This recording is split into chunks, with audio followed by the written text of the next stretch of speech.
دارت السنة كنها شهد. هو ذا قد رمضان وبعده عيد. لا يا رجال، تمام ما قد به. عاد احنا يلا نجزنا بمصاريف رمضان. نشتي نفصل كيس العيد. وليش هذا العجل بكله؟ وين احنا وين العيد؟ الشاطر ما يجلس للآخر، كل المحلات زحمة في التفصيل، ولا عاد يحصل القماش الفاخر.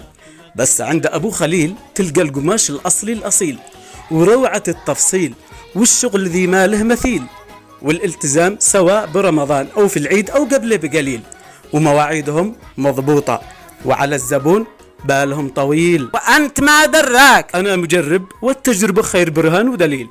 يعني مركز خياطة أبو خليل بالمختصر كل ما هو جميل. هيا اكتب الآن الدليل عنوانه. قد أرسلت لك إعلانه. صنعاء، شارع 50، جسر الشهيدين، فرع النكمة، حي الشباب، 772 402 546. مركز أبو خليل للخياطة، الإبداع الفريد في عالم الخياطة.